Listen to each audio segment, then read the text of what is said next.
É um texto bem conhecido aí dos irmãos. Diz assim a palavra do Senhor: o rei Nabucodonosor fez uma estátua de ouro, cuja altura era de 60 côvados e a sua largura de 6 côvados. Levantou-a no campo de Dura, na província de Babilônia. Então o rei Nabucodonosor mandou reunir os príncipes, os prefeitos, os governadores, os conselheiros, os tesoureiros, os juízes, os capitães e todos os oficiais das províncias, para que viessem à consagração da estátua que o rei Nabucodonosor tinha levantado. Então se reuniram os príncipes, prefeitos, governadores, capitães, juízes, tesoureiros, conselheiros, todos os oficiais das províncias, à consagração da estátua que o rei Nabucodonosor tinha levantado, e estavam em pé diante da imagem que Nabucodonosor tinha levantado.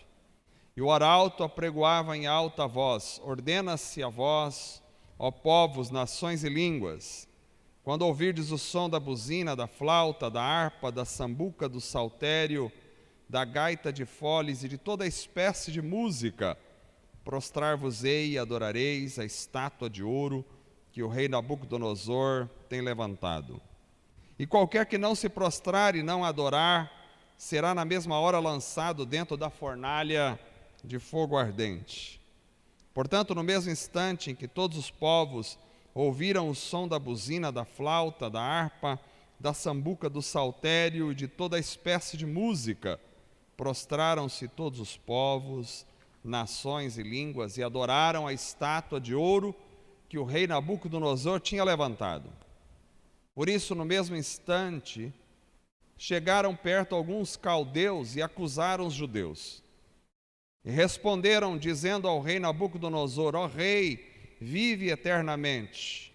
Tu, ó rei, fizeste um decreto pelo qual todo homem que ouvisse o som da buzina, da flauta, da harpa, da sambuca, do saltério, da gaita de foles, de toda espécie de música, se prostrasse e adorasse a estátua de ouro. E qualquer que não se prostrasse e adorasse, seria lançado dentro da fornalha de fogo ardente. Há uns homens judeus, os quais constituíste sobre os negócios da província de Babilônia, Sadraque, Mesaque, Abednego. Estes homens, ó rei, não fizeram caso de ti. A teus deuses não servem, nem adoram a estátua de ouro que levantaste. Então Nabucodonosor, com ira e furor, mandou trazer a Sadraque, Mesaque e Abednego, e trouxeram a estes homens perante o rei. E falou Nabucodonosor, lhes disse: é de propósito, ó Sadraque, Mesaque e Abednego, que vós não servis a meus deuses, nem adorais a estátua de ouro que levantei? Agora, pois, se estáis prontos, quando ouvires o som da buzina, da flauta, da harpa, da sambuca, do saltério, da gaita de foles e de toda espécie de música, para vos prostrares e adorardes a estátua que fiz, bom é. Mas se não adorardes, sereis lançados, na mesma hora, dentro da fornalha de fogo ardente. E quem é o Deus que vos poderá livrar das minhas mãos? Responderam Sadraque, Mesaque e Abednego e disseram ao rei Nabucodonosor: não necessitamos de te responder sobre este negócio. Eis que o nosso Deus, a quem nós servimos, é que nos pode livrar. Ele nos livrará da fornalha de fogo ardente e da tua mão, ó rei. E se não, fica sabendo, ó rei, que não serviremos a teus deuses, nem adoraremos a estátua de ouro que levantaste. Então Nabucodonosor se encheu de furor e mudou-se o aspecto de seu semblante contra Sadraque, Mesaque e Abednego. Falou e ordenou que a fornalha se aquecesse 7 vezes mais do que se acostumava a aquecer. E ordenou aos homens mais poderosos que estavam no seu exército que atassem a Sadraque, Mesaque e Abednego para lançá-los na fornalha de fogo ardente. Então esses homens foram atados, vestidos com as suas capas, suas túnicas, seus chapéus e demais roupas, e foram lançados dentro da fornalha de fogo ardente. E porque a palavra do rei era urgente e a fornalha estava sobremaneira quente, a chama do fogo matou aqueles homens que carregaram a Sadraque, Mesaque e Abednego. E esses 3 homens, Sadraque, Mesaque e Abednego, caíram atados dentro da fornalha de fogo ardente. Então o rei Nabucodonosor se espantou e se levantou depressa, falou dizendo aos seus conselheiros: não lançamos nós dentro do fogo 3 homens atados? Responderam e disseram ao rei: é verdade, ó rei. Respondeu dizendo: eu, porém, vejo 4 homens soltos, que andam passeando dentro do fogo sem sofrer nenhum dano, e o aspecto do quarto é semelhante ao Filho de Deus. Então, chegando-se Nabucodonosor à porta da fornalha de fogo ardente, falou dizendo: Sadraque, Mesaque e Abednego, servos do Deus Altíssimo, saí e vinde. Então Sadraque, Mesaque e Abednego saíram do meio do fogo. E reuniram-se os príncipes, capitães, governadores, conselheiros do rei, e contemplando esses homens, viram que o fogo não tinha tido poder algum sobre os seus corpos, nenhum só cabelo de sua cabeça se tinha queimado, nem as suas capas se mudaram, nem cheiro de fogo tinha passado sobre eles. Falou Nabucodonosor dizendo: bendito seja o Deus de Sadraque, Mesaque e Abednego, que enviou o seu anjo e livrou os seus servos, que confiaram nele, pois violaram a palavra do rei, preferindo entregar os seus corpos para que não servisse nem adorasse algum outro Deus, senão o seu Deus. Por mim, pois, é feito um decreto, pelo qual todo o povo, nação e língua que disser blasfêmia contra o Deus de Sadraque, Mesaque e Abednego, seja despedaçado e as suas casas sejam feitas um monturo, porquanto não há outro Deus que possa livrar como este. Então o rei fez prosperar a Sadraque, Mesaque e Abednego na província de Babilônia. Amém. Senhor Deus amado, nós te louvamos, te agradecemos e te exaltamos. Obrigado, Senhor, pela tua palavra maravilhosa que nós lemos esta noite.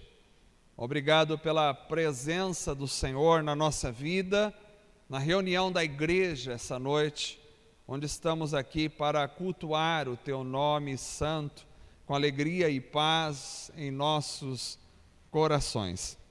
Senhor amado, fortalece a vida de cada um de nós, que possamos, ó Deus, aprender da tua palavra esta noite, que o Senhor possa falar ao nosso coração através desta mensagem. Que tudo seja para a glória, para a honra e para o louvor do teu nome, em nome de Jesus.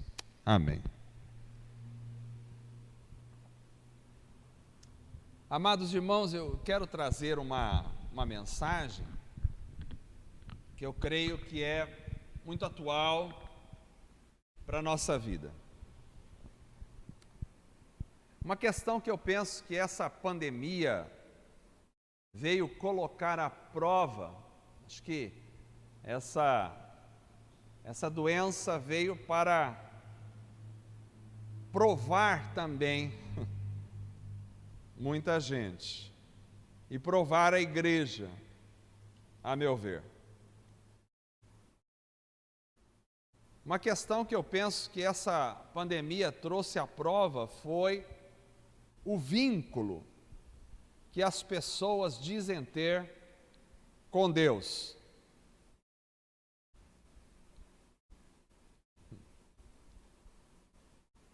A questão sobre o vínculo com Deus é uma questão que me leva sempre a perguntar: até que ponto nós temos realmente compromisso com Deus? Até que ponto nós temos compromisso? Eu não estou aqui falando de frequência nas reuniões da igreja. Tem reuniões que tem mais pessoas, tem reuniões que tem menos pessoas. Alguns irmãos às vezes estão viajando, outros estão enfermos. Não é disso que eu estou falando de compromisso com Deus. Algumas pessoas aproveitaram a questão da pandemia, que já faz mais de 2 anos, e com isso desapareceram completamente das reuniões da igreja. Eu entendo que o compromisso com Deus leva também ao compromisso com a igreja. seja ela onde estiver se reunindo. Eu penso que uma das características da nossa geração é justamente a fragilidade dos relacionamentos interpessoais. Eu vejo claramente hoje em dia que as pessoas têm dificuldade de construir relacionamentos sólidos. Não sei se eu estou ficando velho, mas antigamente me parece que era muito mais fácil você firmar, construir relacionamentos sólidos com as pessoas. A gente fazia aniversários de amizades, amigos de 20 anos, amigos de 30 anos. Hoje em dia, eu não sei, me parece um pouco mais difícil de acontecer isso. Tirando os mais velhos, será que os mais novos conseguem apontar amigos de 20, de 30 anos? Me parece que os relacionamentos se transformaram em relações muito frágeis. Talvez seja mais fácil hoje em dia as pessoas construírem vínculos com coisas, com locais e até mesmo com animais do que com as pessoas.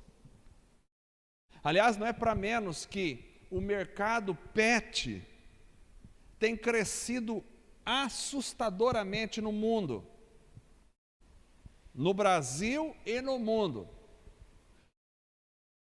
É difícil você ir a uma casa que não tenha um gato, um cachorro, um passarinho. Isso não está errado, não há nenhum problema com isso. Mas me parece que assustadoramente as pessoas têm muito mais facilidade hoje em dia de se apegar a um animal do que a uma outra pessoa.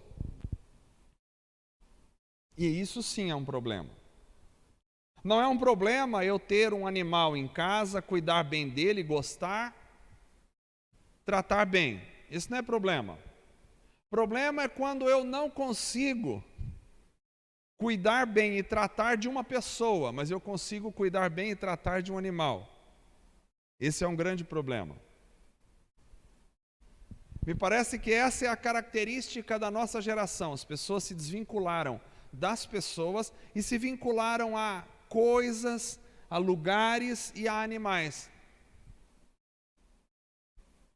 Eu acho que as pessoas substituíram o amor que deveria dar uns aos outros e começaram a dar amor às coisas e aos animais, e esse é um problema. Então fica uma pergunta para mim sempre: até que ponto nós temos vínculos uns com os outros? E eu não posso começar pelo resultado, porque o vínculo verdadeiro entre uns e outros só pode existir se houver um vínculo verdadeiro entre o ser humano e Deus. Então, para que haja vínculos autênticos entre nós, precisamos primeiro do vínculo autêntico com Deus. Essa história que nós lemos essa noite é uma das histórias mais fantásticas que eu conheço da Bíblia. Eu me lembro dessa história desde que era juvenil, criança, dentro das reuniões da igreja, nas escolas dominical, onde eu aprendi a história de Sadraque, Mesaque e Abednego, como criança. 3 jovens judeus que tinham sido levados cativos pelo rei da Babilônia, e isso por volta do século 6 a.C., quando Nabucodonosor invadiu Jerusalém e depois destruiu o templo e levou cativos uma parte do povo, e entre eles foram esses 3 jovens. E aí então Nabucodonosor, o grande rei da Babilônia, vai dar expressão à vaidade, vai dar expressão a essa decadência humana, e ele constrói uma imagem de 27 metros de altura por 2,75 metros de largura. Aqui nós temos a ostentação humana. Aliás, o reino deste mundo é construído em cima de ostentações vazias. E usa as suas armas para manipular o povo. Esse texto me mostra algumas armas que estavam presentes lá naquela época para manipular o povo e que não são diferentes hoje. São armas que nós vamos chamar de armas do controle do inimigo sobre as pessoas. Eu gostaria de me deter um pouquinho nisso com vocês essa noite. Porque as armas de controle do inimigo neste texto são, primeiro, o controle pela intimidação a partir da aparência. Vejam que o rei, ele constrói uma estátua, mas não é qualquer estátua. Não é uma estátua de tamanho humano, de 1 metro, de 2 metros. Não é esse tipo de estátua. Ele constrói uma estátua de 27 metros de altura. Isso equivale a mais ou menos um prédio de 9 andares. Para aquela época, falar de uma estátua que equivale a um prédio de 9 andares era uma coisa colossal.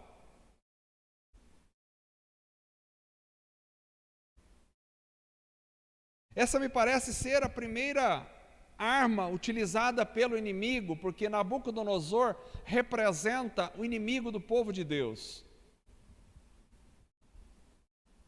Esta me parece ser a primeira arma utilizada pelo inimigo no meio social, que é a intimidação a partir da aparência. É algo grandioso, é algo majestoso, é algo imponente, e essa imponência toda produz nas pessoas um sentimento de intimidação. Você precisa se dobrar porque ela é muito grande, é muito poderosa, tem uma aparência chocante. 27 metros de altura por 2,75 metros de largura. A aparência é uma chave mestre para intimidar as pessoas e torná-las submissas.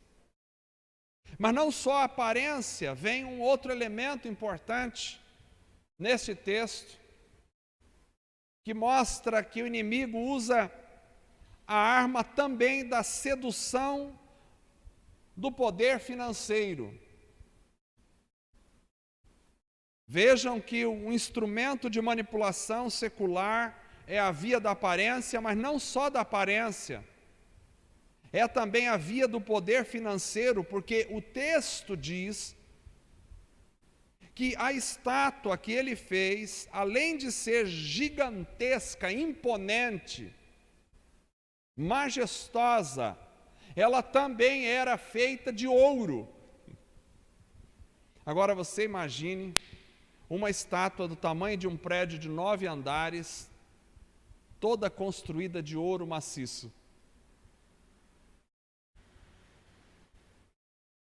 Então, além da intimidação pela aparência, e essa intimidação pela aparência me lembra a história de Davi e Golias, porque Davi era pequeno e Golias era um gigante. Essa é sempre uma arma do inimigo que vem para intimidar pela aparência, pela imponência, mas além disso também há a intimidação pelo poderio financeiro. Nós temos poder, nós temos recursos, nós somos um reino poderoso capaz de construir uma estátua de 27 metros de altura de ouro. Nós temos caixa.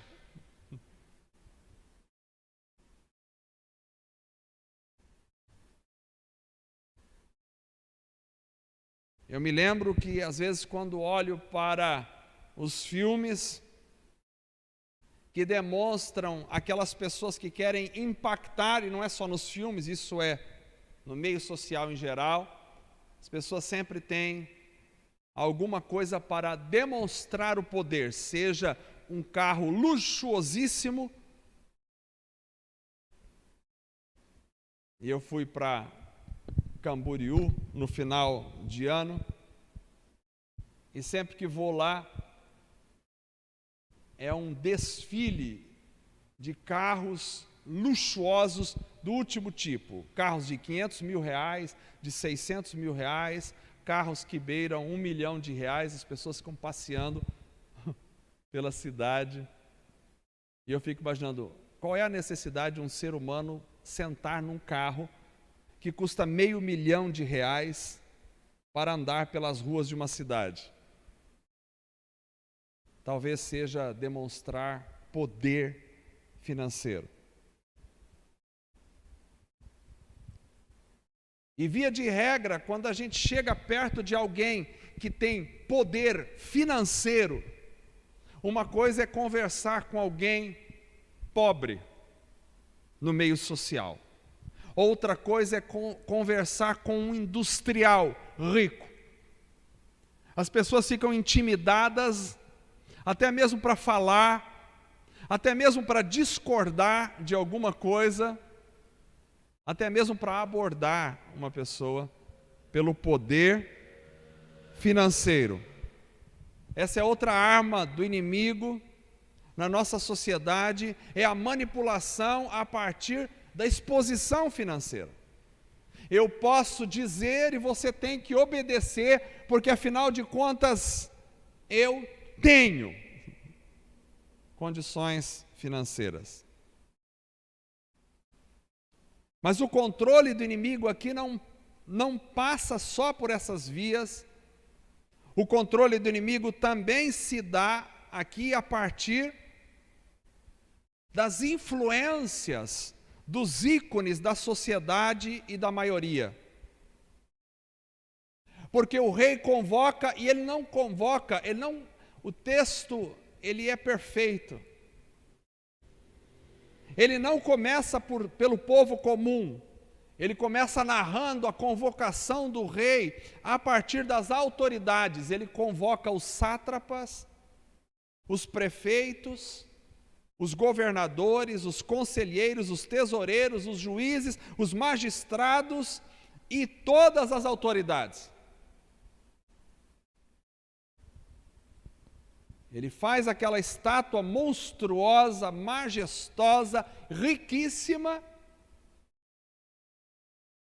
e ele entra com outro instrumento de manipulação. Ele traz para a adoração àquela estátua, primeiramente, os poderosos, as autoridades, aqueles que são ícones na sociedade, porque esses são formadores de opiniões, porque esses, de alguma forma, são instrumentos de manipulação das massas. Ele traz os reis, ele traz os governadores, ele traz todo o povo da mídia, ele traz os ícones do esporte, ele traz os ícones da política, ele traz os ícones da economia, ele traz os ícones da educação. Ele diz, esses são os grandes, e esses vão começar adorando a estátua. É interessante porque esta é uma outra estratégia do inimigo, é conseguir a sujeição a partir dos ícones da sociedade. Mas não para aí a estratégia, porque além disso, ele também tem como estratégia um outro elemento forte de manipulação social. Ele manipula as pessoas pelas emoções. Quem nunca participou de um show onde músicas elevem o nosso coração e arranquem lágrimas de nossos olhos? Ele manipula as pessoas pelas emoções. Ele não diz simplesmente, olha, chegou o momento e agora vou tocar um sino e vocês vão adorar a estátua. Não é assim. Ele vai criar um clima primeiro para que se adore a estátua. Ele disse, hora que vocês ouvirem as trombetas tocando, eu me lembro de trombetas, eu me lembro de casamento. Casamento é interessante, porque o noivo entra e malemar se escolhe a música do noivo. Qual música é popular? Ah, põe essa aí mesmo. Pim, pim, pim, pim, pá. Alguém toca lá, canta alguma coisa, não interessa. Mas na hora que a noiva vai entrar, tem trombeta. Nós homens somos deixados de lado nesse momento. Na hora que a noiva vai entrar, há um processo de comoção. As pessoas choram a ver a noiva. Eu nunca vi ninguém chorando ao ver o noivo, a não ser a mãe do noivo. A mãe do noivo chora. Quem fala, meu filho está indo embora. Ou chora de alegria, ou chora que o filho vai embora. Mas na hora que a noiva entra, até crianças choram. Porque há toda uma musicalidade preparada, as trombetas, arrepia. Quando o noivo entra, será que vai demorar? Tem recepção depois? Estou com fome. Na hora que a noiva entra, todo mundo esquece de tudo. Arrepia a alma, a gente chora, que coisa linda. Minha esposa diz que eu sou meio insensível. Eu acho todos vestidos de noiva igual, mas é uma coisa minha. Brancas e tal. Casamento não tem nada de manipulação, mas aqui há um processo manipulatório. As trombetas vão tocar, junto com pífaros, com cítara, com harpa, com saltério, com flautas duplas e toda espécie de música. Veja aqui, não é por acaso, a Bíblia nunca é por acaso. Ele repete várias vezes a mesma coisa no texto, nós lemos, vocês viram, ele repete umas 3 vezes todos os instrumentos, para você entender que aqui está acontecendo um show, um espetáculo, um concerto. Porque um instrumento de manipulação utilizado pelo inimigo é a sedução a partir da comoção, a sedução a partir das lágrimas, das emoções. Ele cria uma ambiência toda. E como é interessante, como as pessoas são manipuladas a partir das emoções. O movimento hippie dos anos 70, 60, mostrou como se conseguia manipular os jovens ao mundo das drogas a partir do rock and roll. Quando se tocava aquelas músicas de rock, naqueles palcos com aquele monte de gente, aquela montagem toda especial, aqueles palcos gigantescos, aqueles ídolos carregados de ouro que estavam no palco, e aquelas músicas embalavam o coração dos jovens e levavam os jovens ao consumo desenfreado de drogas. Esse é um processo manipulatório, mas existem outros processos musicais manipulatórios que levam as pessoas ao sexo ilícito, que levam as pessoas a perderem a noção do certo e do errado a partir da música. A música é um elemento maravilhoso e deve ser utilizado para adorar a Deus, mas a música tem um poder muito grande de manipulação na emoção das pessoas. E aqui ele toca toda essa instrumentalidade, ele tem toda essa comoção, ele constrói um concerto musical, ele chama a banda XYZ, que está nas últimas paradas do sucesso, que tem mais likes na internet do que grãos de areia no mar.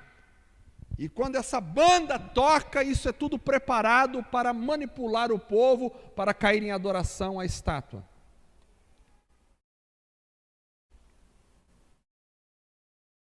Então, primeiro a aparência, depois o dinheiro, depois a influência dos ícones, depois a música, e por fim ele tem uma última estratégia para não deixar ninguém de fora. Por último, ele usa a estratégia do medo. E ele disse: quem não se prostrar na terra e não adorar a estátua está imediatamente perdido, porque será imediatamente jogado numa fornalha em chamas. Talvez você está perguntando: onde é que você quer chegar com essa mensagem? Você vai compreender. Porque essa mensagem é um alerta para todos nós. O inimigo usa como estratégia para convencer as pessoas. Ele usa a estratégia da intimidação da aparência, por isso não andemos por aquilo que se vê. Ele usa a estratégia do poderio financeiro, por isso o amor ao dinheiro é a raiz de todos os males. Ele usa a intimidação dos ícones sociais, por isso, bem-aventurado o varão que não se assenta na roda dos escarnecedores. Ele usa a manipulação das emoções. Arrepiou, chorei, desceu lágrima, causou um arrepio na alma. Por isso nosso culto é racional. E se nada disso der certo, então vem a intimidação do medo. Se não fizer, morre. E qual é o fim de toda esse aspecto manipulatório? Para que acontece tudo isso com um único objetivo? Para quê? O único objetivo de toda essa manipulação é um único: se dobrar diante da estátua e adorar.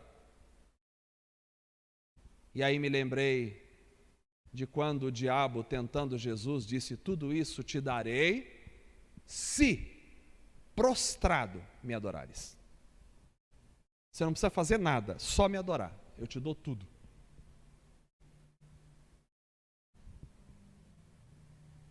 Então, a estratégia é levar a mim e a você a adorar qualquer outro Deus que não seja o Senhor. É interessante como é todo arquitetado um processo nesta história de Sadraque, Mesaque e Abednego e o rei Nabucodonosor. Mas nessa história nós temos aqui 3 jovens, Ananias, Misael e Azarias, que foram chamados Sadraque, Mesaque e Abednego. Temos aqui 3 jovens que tinham um vínculo com Deus, não com os homens. Tinham um vínculo com Deus. E aqui nós podemos aprender o que é ter um vínculo com Deus, que eu acho que esse é o nosso grande desafio. O nosso desafio é ter um vínculo com Deus. Eu tenho um irmão que diz, irmão na fé, que me diz sempre: hoje em dia as pessoas não têm vínculo mais uns com os outros. E eu digo, é verdade. Poucos são os que têm vínculo uns com os outros. Mas talvez a falta de vínculo com as pessoas seja porque, em primeira instância, as pessoas não têm vínculo com Deus. Então, esta noite eu gostaria de aprender com esses jovens o que é ter vínculo com Deus diante dessa história.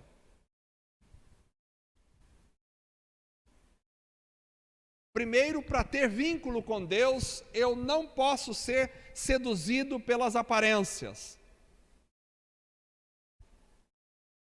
E é isso que eles fizeram. Eles não foram seduzidos pela majestosa estátua que representava um prédio de 9 andares. E aqui eu tenho que pensar, irmãos, não importa o tamanho, não importa a estrutura.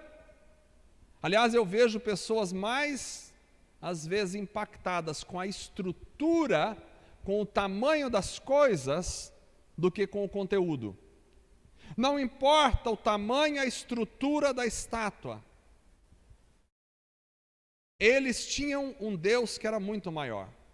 E essa noite nós precisamos aprender que não podemos ser seduzidos por aparência, porque uma das formas do inimigo tentar nos acuar, tentar nos manipular, é pela aparência das coisas. Não é porque a coisa é bonita, não é porque a coisa tem uma estrutura externa impressionante que é de Deus. Aliás, Jesus disse que a porta é larga e espaçoso. Olha o tamanho. A porta é muito larga e é espaçoso o caminho. E muitos são os que entram por ele, mas é um caminho que leva à perdição. A porta é estreita e apertado é o caminho que conduz à vida. E poucos são os que entram por ele. Então, não é pela estrutura impressionante das coisas que devemos concluir que Deus está ali. O nosso Deus é majestoso, mas não esqueçamos que Cristo veio e não tinha aparência nem formosura, como uma raiz de uma terra seca. Não víamos dele nem aparência nem formosura, e era ali que estava a salvação. Aliás, o que Cristo veio nos ensinar é que a verdade do Evangelho é esta, que a salvação está nas coisas mais simples e menores. É por isso que Jesus nasce em Belém, uma cidade pequenina da Judéia, que não tinha nenhuma expressividade política e cultural na época. É por isso que Jesus é criado em Nazaré, a ponto de eles dizerem, pode vir alguma coisa boa de Nazaré. Quem é Nazaré? Nazaré é Presidente Prudente, perto da majestosa São Paulo, da grandiosa Curitiba. O que é Nazaré? Pode vir alguma coisa de Nazaré. Aliás, o Evangelho sempre nos mostra isso. É nas coisas menores e mais simples que está o grande poder e a atuação de Deus. Não se impressione com o tamanho das coisas, porque o tamanho existe para intimidar. Quem contempla a grandeza de Deus e o seu poder não se intimida com as aparências dos tamanhos terrenos. Ter vínculo com Deus é não ser seduzido pela aparência das coisas. Porque Paulo diz, nós não andamos por aquilo que se vê. Quem guia a sua vida pela aparência, por aquilo que vê, nunca consegue criar vínculo com Deus. Porque o verdadeiro vínculo com Deus é criado na base da fé, e a fé é a certeza das coisas que não se veem. Para ter vínculo com Deus, eu preciso aprender a me apegar naquilo que não se vê. Tem um monte de gente querendo viver de aparências. Nabucodonosor era cheio das aparências, era o aparecido. Por isso ele cria uma estrutura toda, de 27 metros de altura, para impactar.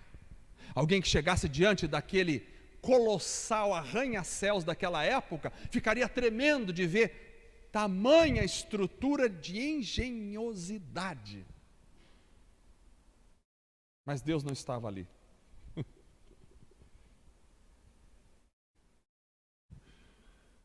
Quem tem vínculo com Deus não anda pelas aparências, anda por aquilo que não se vê. Também esses jovens não só não foram seduzidos pela aparência, eles também não foram seduzidos por aquilo que mais seduz o coração humano, que é o poderio financeiro.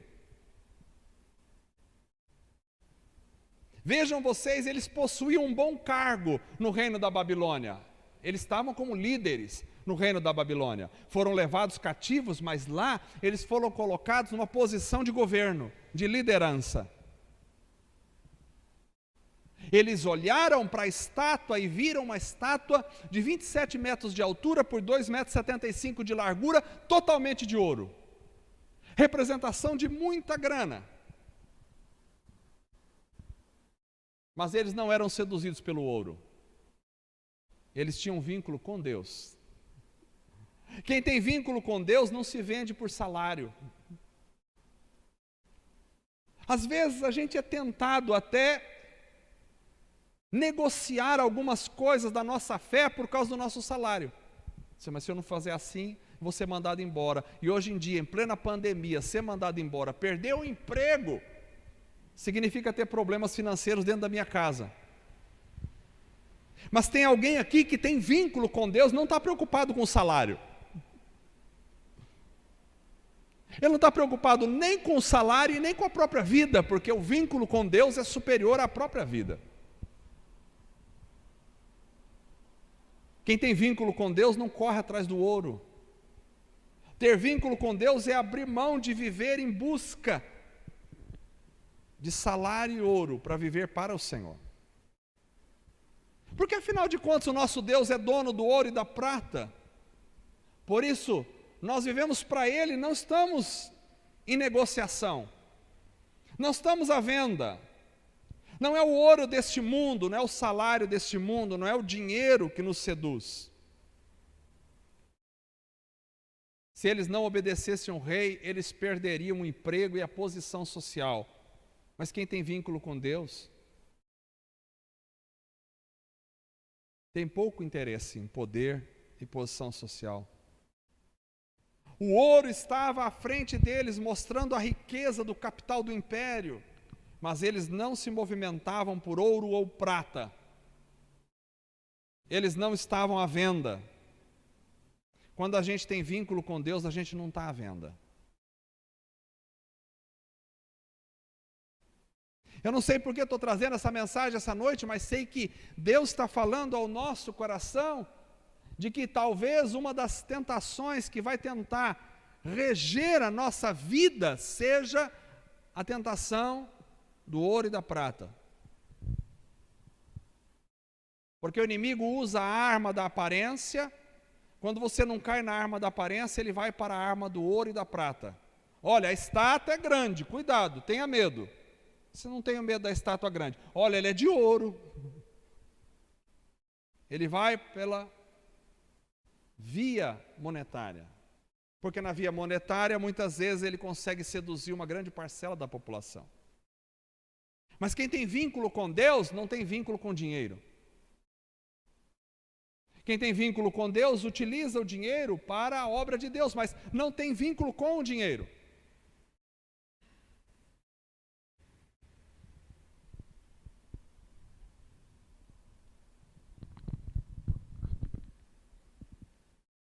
Talvez se surgir uma igreja que ofereça dinheiro ao povo, já surgiu, né? As pessoas lotem os assentos. Mas o nosso vínculo não é com o dinheiro, o nosso vínculo é com o Senhor. Precisamos de gente que tem vínculo com Deus. Ter vínculo com Deus não é ser seduzido pela aparência nem pelo poderio financeiro. Mas também ter vínculo com Deus não é andar segundo os caminhos dos ícones dessa sociedade. Os ícones estavam lá se prostrando diante da estátua. Atores de TV, ícones do esporte, gente famosa, autoridade, prefeito, governador, senhores, grandes. Todo mundo estava lá. Todo mundo menos 3. A doença da nossa sociedade é assim: se todo mundo está fazendo, todo mundo tem que fazer. Mas quem disse que todo mundo tem que fazer? Mas está todo mundo fazendo. Está todo mundo menos 3. É interessante porque de um reinado inteiro, só 3 pessoas foram jogadas na fornalha de fogo ardente. Isso é 99,9% da população rejeitada por Deus. 0,01% da população estava do lado do Senhor. Não é interessante isso? Porque no mundo social, as pessoas, via de regra, mesmo sem saber, elas são manipuladas pela maioria. Por exemplo,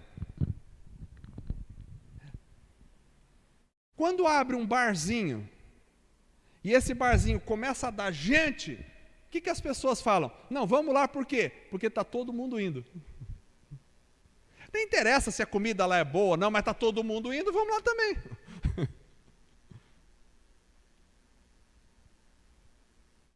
E as pessoas ficam na fila, às vezes, 2, 3 horas para conseguir uma mesa. Mas se todo mundo está indo, então deve ser bom, porque está todo mundo indo.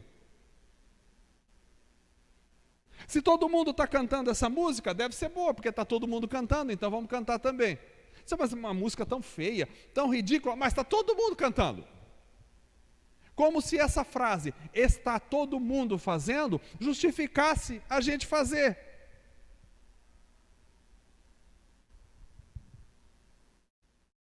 Entre os jovens, está todo mundo tendo relação sexual. Então, se está todo mundo fazendo, a gente tem que fazer.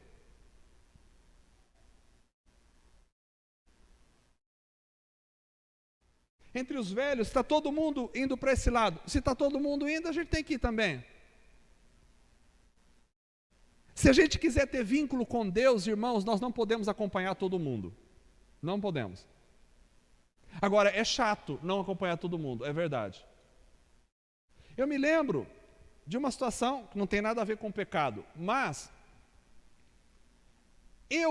particularmente, eu nunca gostei de futebol. Eu não acho errado o futebol, não acho errado quem torce para time nenhum, desde que seja com juízo, né? A torcida, desde que seja uma coisa equilibrada mentalmente. Eu não acho nada errado disso. Mas eu, particularmente, o futebol nunca me atraiu. Agora, eu tinha um problema. Porque no Brasil, futebol é mais ou menos religião. Então, quando chegava perto das pessoas, a primeira coisa que as pessoas perguntam é: que time você torce? Porque fica uma briga lá, eu torço para tal, o outro torce para tal, aí uma zombaria um do outro. Aí você perguntava para mim: que time você torce? E eu tinha dificuldade de falar assim: para nenhum. Porque me colocava numa condição de ET. Meu Deus! Que miserável, como você não torce para nenhum time? Não é possível, não acredito. Não torce para nenhum time? Não, eu não. Quase que falei, perdão por estar existindo, mas eu não consigo torcer, não torço para nenhum. Mas nenhum, não. Essa coisa me incomodava.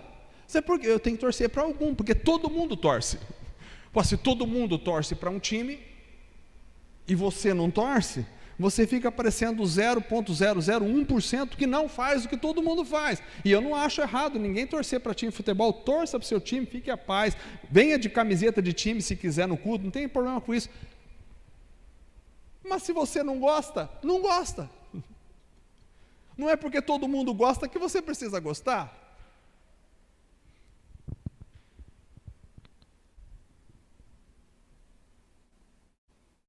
É igual assim, nas rodas, as pessoas conversando, todo mundo odeia jiló, mas eu gosto de jiló. Agora eu tenho dificuldade, porque cada vez que eu falo que gosto de jiló, misericórdia, como você gosta de jiló? Mas eu gosto. Mas ninguém gosta, então se ninguém gosta, eu também não posso gostar. Entende como nós somos preparados para ir com a maioria? Se você olhar na Bíblia, 100% das vezes a maioria estava errada.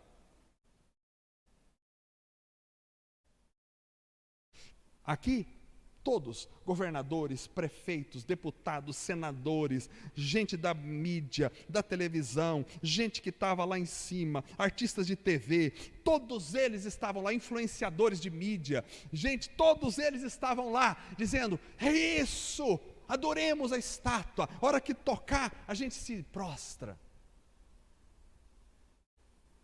Um reino de 1 milhão de pessoas.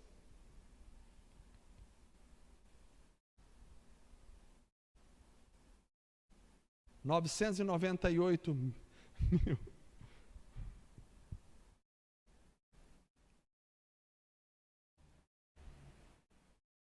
Três apenas disseram, nós não. Mas não é possível. Vocês são loucos da cabeça? Todo mundo está fazendo? Mas nós não. O rei ficou tão embasbacado com essa resposta, com essa situação, que ele falou assim, eu acho que eu estou dormindo, não é possível, peraí, está todo mundo, eu mandei, eu vou tocar de novo aqui, que não é possível, vocês não devem ter entendido a história, eu vou dar uma chance para vocês entenderem, eu vou tocar outra vez, é só você prostrar e adorar. O que eles falaram para o rei? Nem perca o teu tempo. Não vamos nem te responder sobre isso. A gente está muito preocupado em dar resposta à sociedade. Aqueles que têm vínculos com Deus não têm que responder nada para a sociedade. Não vamos nem te dar resposta. Então, quando eu tenho vínculo com Deus, eu tenho vínculo com Deus. Agora, quando eu tenho vínculo com a maioria, eu tomo o caminho da maioria, mas quando eu tenho vínculo com Deus, eu tomo o caminho de Deus. A maioria, às vezes, da minha família pode pensar diferente. A maioria dos meus amigos pode pensar diferente. Eu não preciso ir com a maioria dos meus amigos. A maioria dos grandes da TV podem falar diferente. Aliás, nós vivemos num tempo em que ninguém pode pensar diferente. Se todo mundo é aqui para esse lado, se você pensar diferente, você é criticado imediatamente. É chamado de radical e de outras coisas mais pejorativas. Os poderosos podem pensar e manifestar sua opinião para onde forem. Mas eu e você precisamos ter a mente de Cristo. Ainda que sejamos 3 diante de 1 bilhão. Ainda que sejamos 3 diante de 1 trilhão de pessoas. Não importa. Isso é ter vínculo com o Senhor. Quando a gente tem vínculo com o Senhor, tem vínculo com o Senhor. Ah, mas essa é a grande estratégia do inimigo, utilizar a maioria. A maioria toda está fazendo isso nas igrejas. Nós não podemos ter vínculo com a maioria, nós temos que ter vínculo com o Senhor. Não importa o que a maioria dos pastores estão pregando, não importa o que a maioria das pessoas está falando, não importa o que a maioria das igrejas está fazendo, nós precisamos ter vínculo com o Senhor.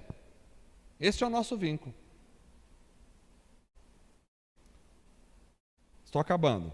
Ter vínculo com Deus também é não ser manipulado pelas emoções.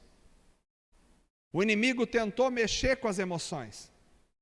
Música, show, eventos, espetáculos. Tocaram as trombetas, rufaram os tambores, música chegou, maestros se levantaram, o show, luzes para todos os lados. Mas esse apelo ao emocional não mexeu com os 3. Estava todo mundo com lenço tirando e chorando. Aliás, dizem estudiosos da Segunda Guerra Mundial que quando Adolf Hitler discursava, as pessoas choravam de emoção. E ele convenceu a Alemanha, um país inteiro, de que eles eram melhores que os outros e que eles deveriam destruir todo o resto e dominar. Esse apelo emocional não mexeu com Sadraque, Mesaque e Abednego, porque a gente pode ser emocional, Sim, é verdade, somos emocionais. Mas não podemos ser guiados pelas emoções. Não é porque arrepiou que está bom. Deus falou. Não é porque o coração bateu mais forte que é de Deus. Não é porque deu vontade de chorar que é do Senhor. Muita gente é seduzida pelas aparências, outros pelo dinheiro, outros pelas pessoas influentes, mas outros são seduzidos pela emoção. Se ele não consegue derrubar pela aparência, se ele não consegue derrubar pelo dinheiro, se ele não consegue derrubar pela influência dos grandes ícones, ele vai tentar derrubar pela emoção. Ter vínculo com Deus é ter as emoções vinculadas a Cristo.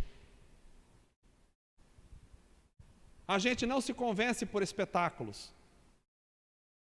Aliás, quem quer convencer por espetáculo e show é o próprio diabo.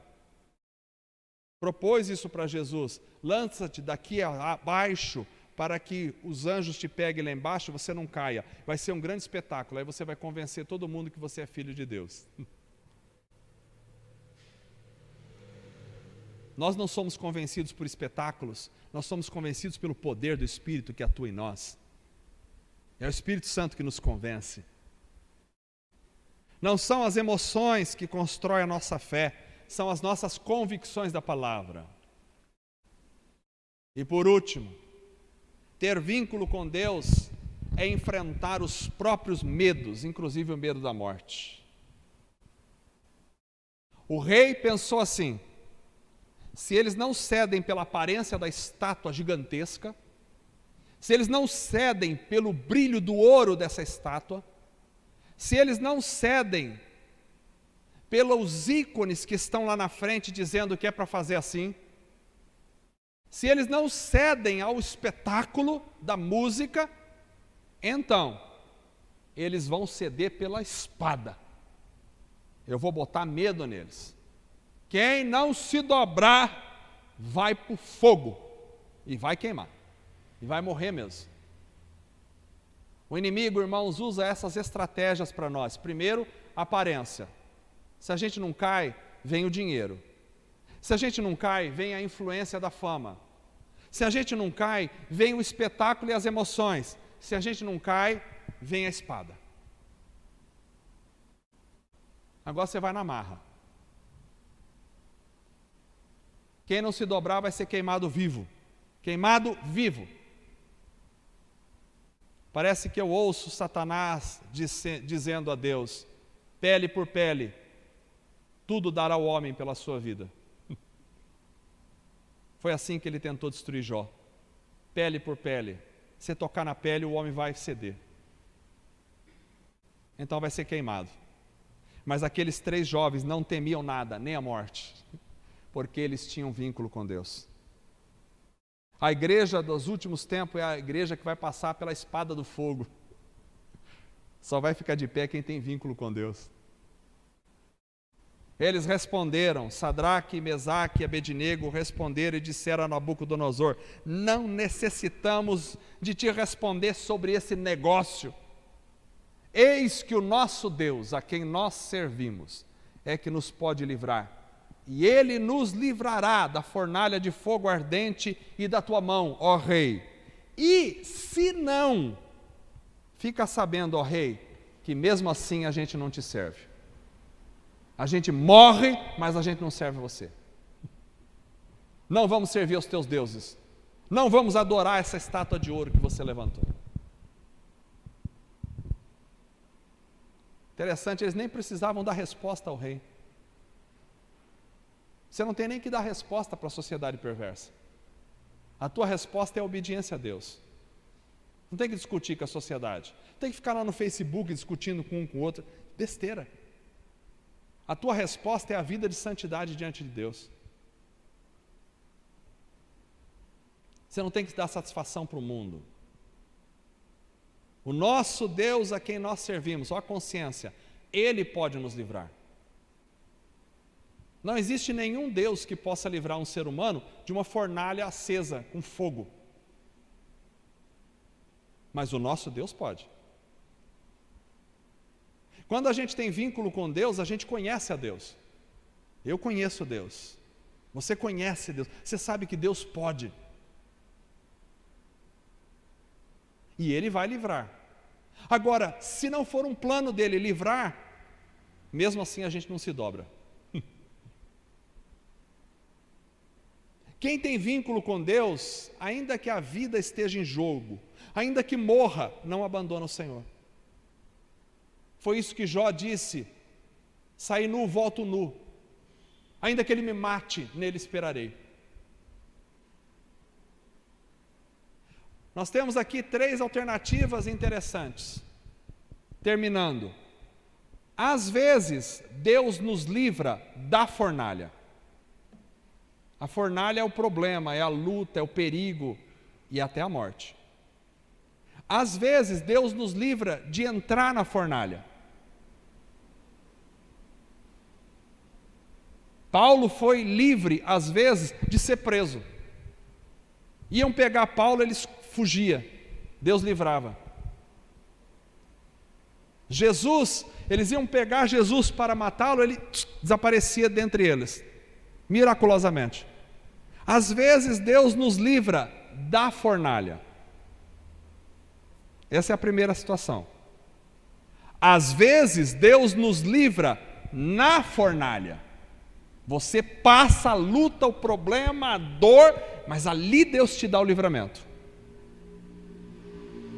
Às vezes Ele te livra de entrar no problema, às vezes Deus te livra em meio ao problema, e às vezes Deus é glorificado na nossa morte pela fornalha. 3 circunstâncias que podem acontecer. Os jovens sabiam disso. Ele pode, Ele vai, mas mesmo que Ele não nos livre, nós vamos continuar servindo a Ele. Tem gente que só tem vínculo com Deus se Deus livrar da fornalha. Deus, não me deixa ir nesse problema. Se o Senhor é Deus, o Senhor não vai me deixar. Tem gente que só tem vínculo com Deus se Deus ainda livrar ele no começo. Começou a queimar, Deus, me livra aqui agora. Mas tem gente que tem vínculo com Deus, ainda que ele torre na fornalha. Esse é o caso desses jovens. Nós precisamos ter vínculo com Deus. O nosso Deus pode nos livrar de qualquer coisa. O nosso Deus muitas vezes vai nos livrar em meio a muitas coisas. Mas o nosso Deus pode também, assim como Estevão foi apedrejado até a morte no começo do seu ministério. Eu posso não entender por que um homem cheio do Espírito Santo, com um potencial tão grande, vai morrer logo no início do seu ministério, apedrejado diante de todos. Deus não livrou Estevão de ser morto pelas pedradas que o próprio apóstolo Paulo estava lá para assinar embaixo.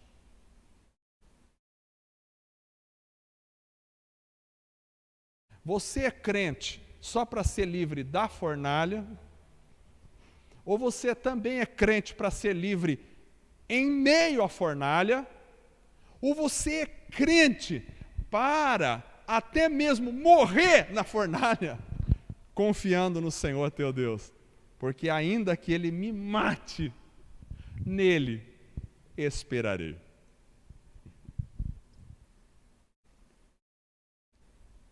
Às vezes a gente ora para Deus curar uma pessoa.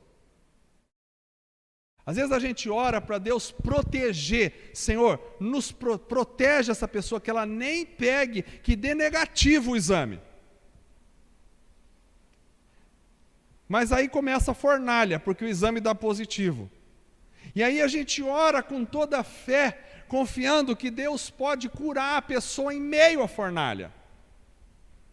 Mas às vezes a gente fica muito chateado e magoado com Deus quando a pessoa morre em meio àquela fornalha. Eu orei pelo meu pai para que ele pudesse ser preservado. Mas eu também orei pelo meu pai quando eu vi no hospital, sofrendo 3 meses em meio à fornalha. E eu cria piamente que Deus poderia levantá-lo a qualquer segundo, assim como eu orei pelo meu tio e cria piamente que ele poderia ser levantado daquela cama a qualquer segundo. Como eu já vi pessoas serem curadas instantaneamente. Mas eu também orei, agradecendo a Deus no velório do meu pai, sabendo que às vezes Deus é glorificado na nossa morte. Precisamos ter vínculo com Deus. Neste caso desses 3 jovens, Deus os livrou na fornalha. O rei mandou aquecer 7 vezes mais, e os fortões do rei, que foram aparamentados, jogaram aqueles homens, morreram queimados. Mas os 3 passeavam na fornalha, e quando o rei olhou, eles não estavam presos, mas não havia só 3, havia 4. E o rei disse: e o semblante do 4º homem é como dos filhos dos deuses. O que você entende disso? Jesus estava lá, andando em meio à fornalha. Deus pode te livrar da fornalha e Jesus estará com você. Deus pode te livrar em meio à fornalha, Jesus estará com você. E Deus pode te levar pela fornalha e Jesus estará com você.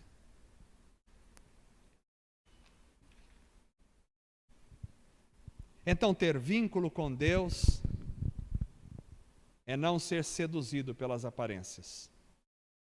Ter vínculo com Deus é não ser seduzido pelo poderio financeiro. Ter vínculo com Deus é não ser seduzido pelos grandes deste mundo. Ter vínculo com Deus é não ser manipulado pelas emoções. Ter vínculo com Deus é não ceder ao medo. Vamos ficar em pé para orar.